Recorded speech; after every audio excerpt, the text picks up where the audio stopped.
You know, I've never done this before. Can you hear me okay with the mic? Yes? Okay. I've never done this before, but apparently I have made my sermon 1-point font. And even more fun, it won't change back. I didn't think you could hear me. Can you hear me better now? I hear them turning me up. I can tell they're turning it up. Thank you, John. Whatever they did, it actually was a miracle because now I can sort of read 6-point font.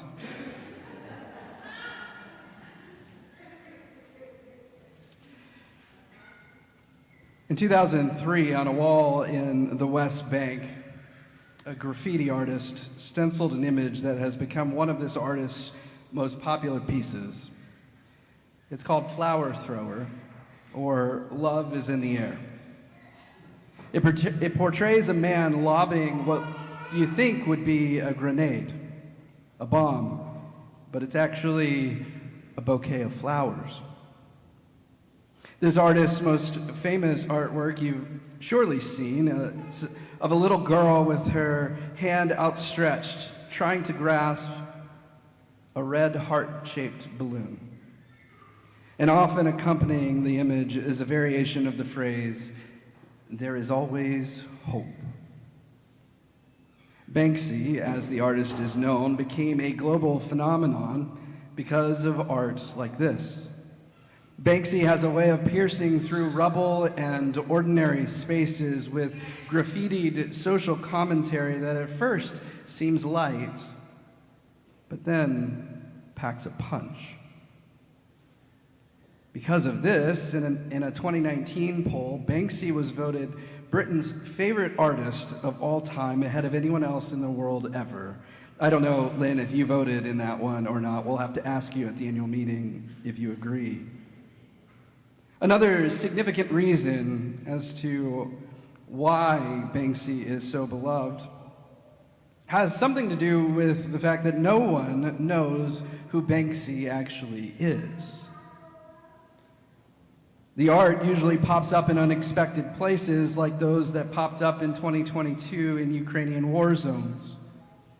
Since the 1990s, theories have abounded about who Banksy may be, an artist from within the graffiti community in Bristol, England, one of any number of men named Robert or Robin, someone in a band that is outspoken about social issues. Some think that Banksy is a woman because the art often features women or girls, but in non-sexualized ways.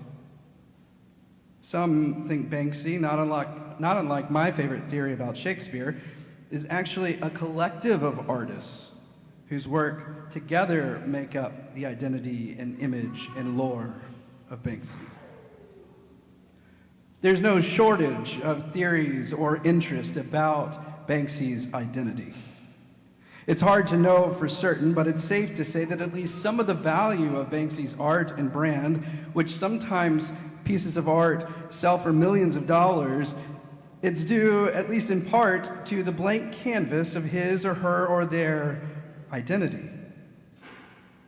When each new graffitied artwork appears, it becomes a uniquely dual work of art, leaving two pieces for the observer to create their own meaning of: the art itself and the artist. In some ways, there's a bit of the same thing happening with Jesus. The expectations of generations projected onto him, a people living under Roman rule, longing for their independence for centuries from underneath unsympathetic regimes. The author of Mark, as we've discussed before, is writing at a time several decades after the life of Jesus, when the Christians in the city of Rome were just coming out of a gruesome persecution under Nero, where they lost many of their most prominent leaders, and likely within a few years of the destruction of the temple in Jerusalem for a second time. There is grief, trauma, fear, and uncertainty present within Mark's audience in the early 70s AD, and to a different extent, those were present in the lives of the people listening to and following Jesus throughout his ministry. Can you imagine the expectations being thrust upon Jesus' shoulders? We can see some of them if we read closely, like today's scripture. Jesus asks the disciples, "Who do people say I am?"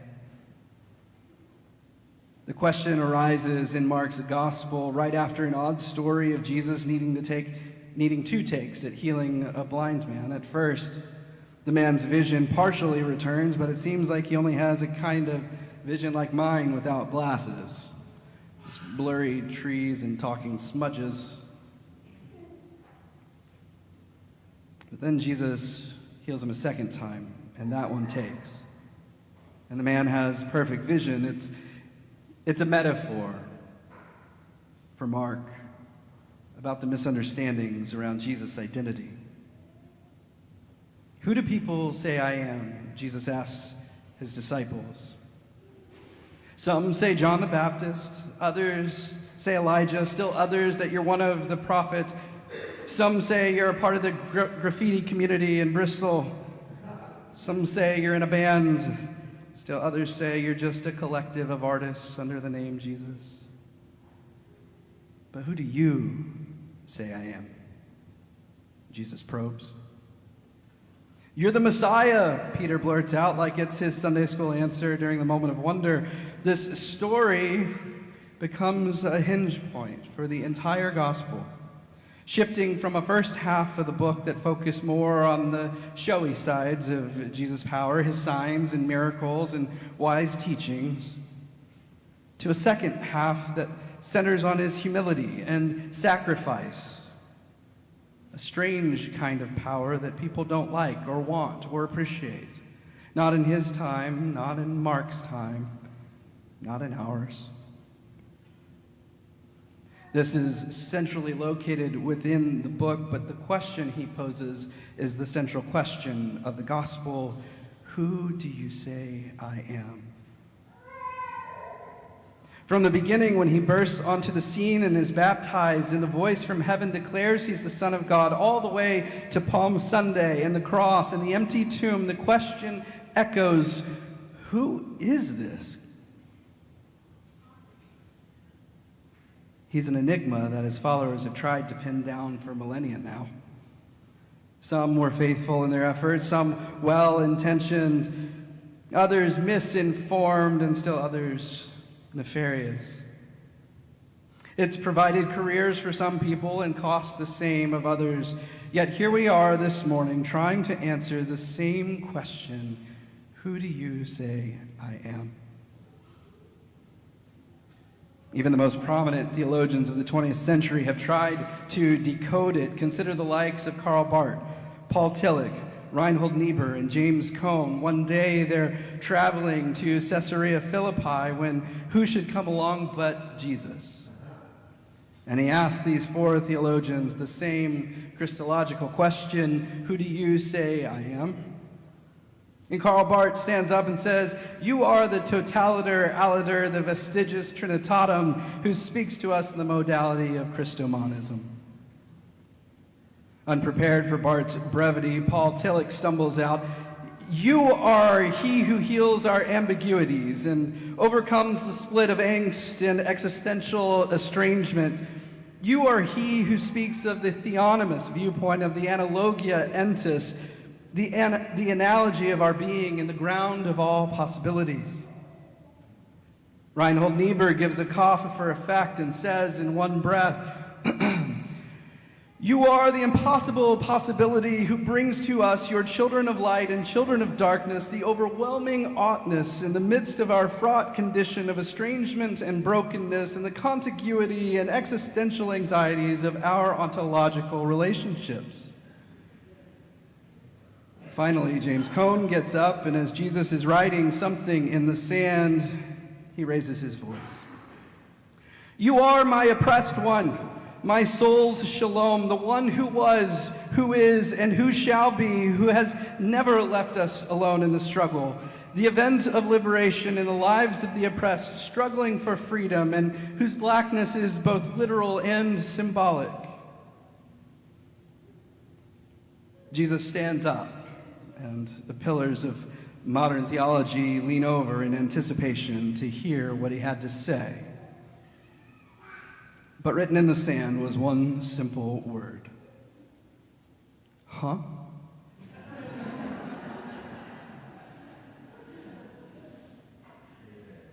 Immediately, Jesus departed, and he came upon another set of professors, ever the educators, Doctors Karen Guth and Luis Pedraja and Tatsyong Benny Liu. They come forward to offer Jesus their answers to his question, hoping to distill it for their students and fellow FBC Woo members and friends.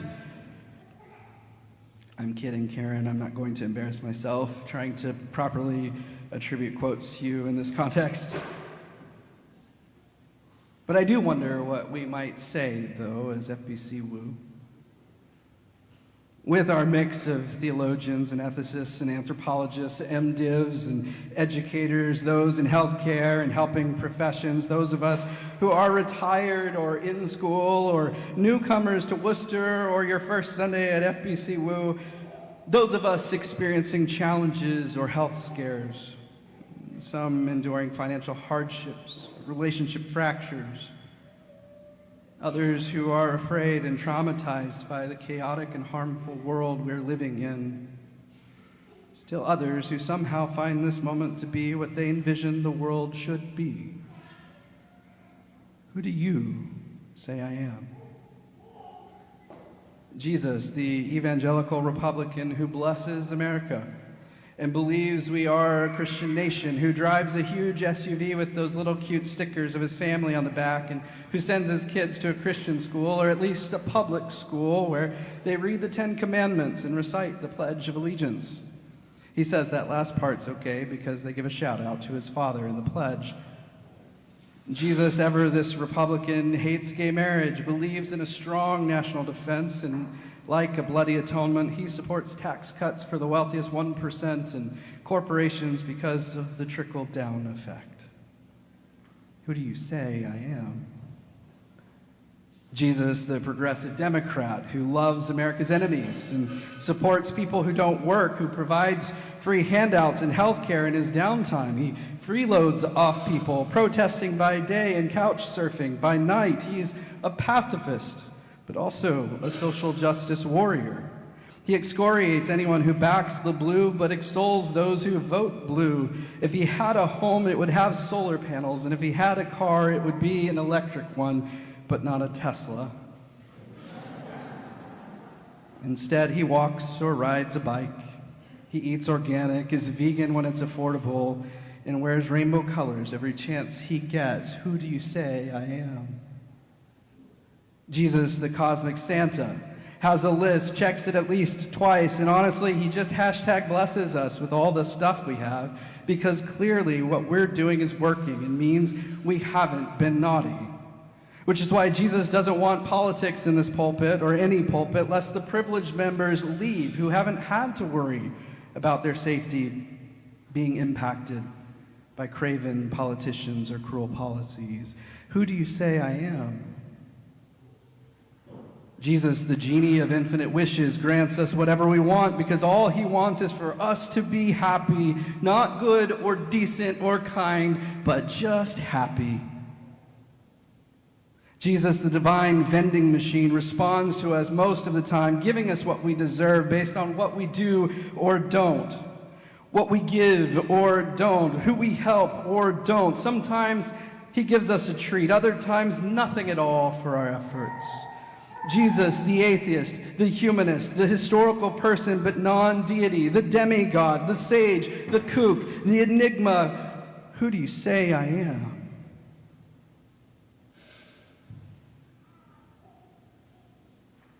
Peter chimes in with his response and then gets chided for leaning into it.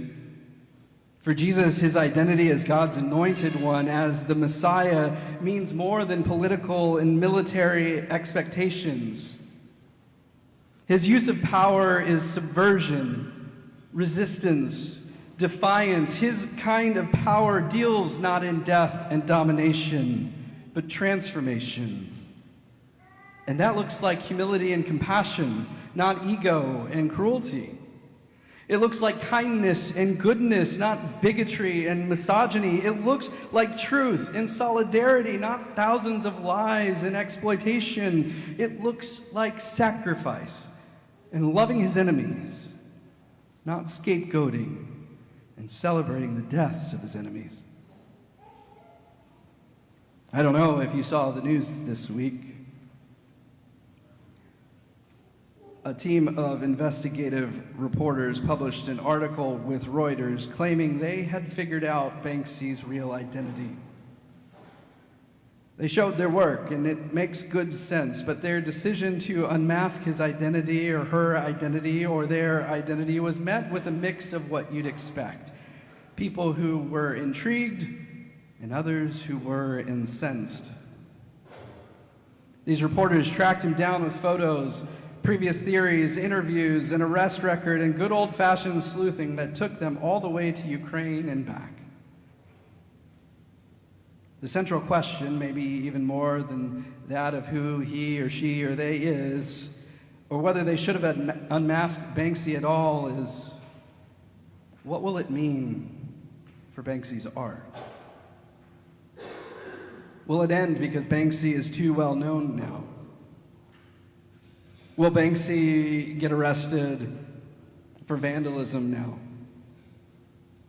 Will it all matter less because the aura of anonymity has evaporated? For some, the answer is that, of course, it will diminish the meaning and impact of the work moving forward. For others, they can't say one way or another. For still others, they don't think it will matter at all, because Banksy's message is what truly matters. But regardless of your answer to this central question, one thing seems universally true. Your answer likely says more about you than it does Banksy. It reveals what you value, what you need, maybe a little bit of what makes you, you. It's the same way with Jesus. How you answer says as much about you as it does him. It reveals what you value or don't, what you need or have never needed, a little bit of what makes you you, or whether you think you need to stay that way or not. I think that's part of the mystery of who Jesus is in the first place, that so often we make him into a projection of our inner work or lack thereof. And this doesn't mean I'm going to give you the right answer today, as if I could anyway. But I think it does mean that there are some wrong answers. But then there's the fascinating thing. You see, knowing the identity of Banksy has the potential to change the meaning or value of Banksy's message. But knowing the identity of Jesus has the potential to change us. That's the power of his subversive humility and his sacrificial solidarity. It can transform us. My friends, dear FBC Woo, the gospel remains all these centuries after the Roman Empire no longer does. And that means that Jesus' central question still lingers in the air. It's still hoping to shape us if we will let it. Who do you say I am?